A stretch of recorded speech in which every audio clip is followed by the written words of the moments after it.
साल पहले की बात है। जीवनपुर नाम के एक गांव में रामू नाम का एक बहुत ही गरीब दुकानदार रहता था। उसके पास एक चाय का दुकान था। रामू का परिवार में उसकी पत्नी मीरा, बेटा सोनू और बेटी मुन्नी रहती थी। रामू का चाय का दुकान से जो भी मिलता था उससे ही उसका गुजारा चलता था। रामू बहुत ही ईमानदार इंसान है। एक दिन सुबह रामू अपना चाय का दुकान खोलकर बैठा था। हमेशा के जितना आज उसका चाय उतना नहीं बिका था, इसलिए रामू बहुत ही चिंतित था। आज पता नहीं क्या हुआ, मेरे चाय क्यों नहीं बिक रहा है। हे भगवान, आज अगर मेरे चाय नहीं बिका तो मेरे बहुत ही नुकसान हो जाएगा। हे भगवान, मेरा मदद करिए। रामू यही सब सोच रहा था कि तभी रामू को एक गाड़ी आते हुए दिखता है और एक साहब निकलते हैं। साहब उसके पास आते हैं और बोलते हैं, भाई एक चाय पिलाइए और साथ में एक बिस्कुट भी देना। भाई बहुत ही दूर से आ रहा हूँ तो बहुत ही भूख लगा है। जी साहब, आप बैठिए, मैं आपके लिए चाय गरम करके लाता हूँ।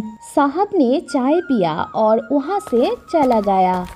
लेकिन साहब अपने बैग रामू के दुकान में ही भूल कर जाते हैं। रामू को नज़र पड़ा कि साहब अपना बैग भूल कर चला गया। वो बहुत इंतज़ार किया, लेकिन शायद साहब गांव छोड़कर चला गया था। रामू बहुत ईमानदार था। रामू वो बैग अपने पास रख दिया और उस साहब का इंतज़ार करने लगा। कुछ दिनों के बाद वो साहब उस बैग को खोजते हुए वापस आया। रामू भी साहब को देखकर पहचान गए। साहब कुछ बोलते उसके पहले ही रामू बोलता है कि साहब आइए, मैं आपका ही इंतज़ार कर रहा था। मैं एक गरीब अनपढ़ चाय वाला हूँ। आप अपना बैग मेरे पास यहाँ भूल कर ही चले गए। हम शहर जाके आपको खोज नहीं पाते, इसलिए हम आपका यही इंतज़ार कर रहे थे। आप रुकिए बाबू साहब, मैं आपका बैग लेके अब भी आता हूँ। ये बोलकर रामू ने बैग लेकर चला आया। ये लीजिए बाबू साहब, आपका बैग।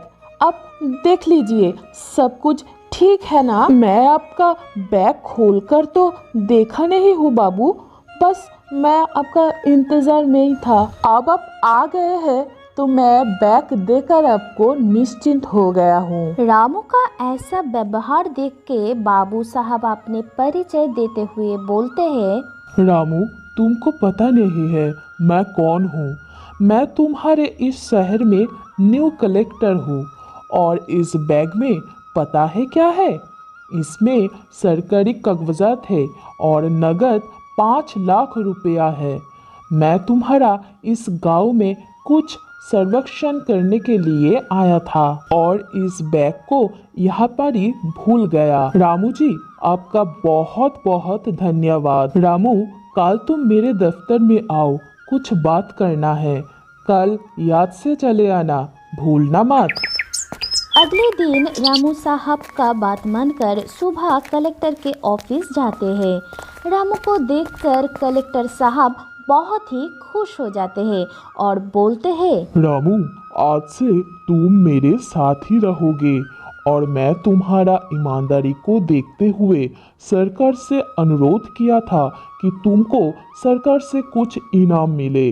सरकारी इनाम के रूप में तुमको इस दफ्तर में पियोन का काम दिया जाता है।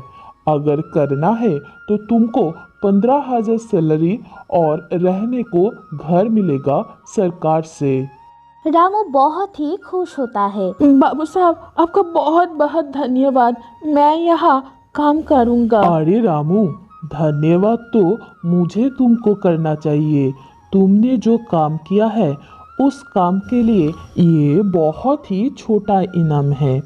तुमने मेरा इज्जत रख लिया। सोचो अगर वो किसी और के हाथ लग जाता तो क्या होता। रामू, आगे से तुमको कोई प्रॉब्लम हो तो मुझे बेझिझक बताना। बस अब और क्या था, रामू अपना काम वैसे ही ईमानदारी से करने लगा और अपने परिवार को खुश रखने लगा।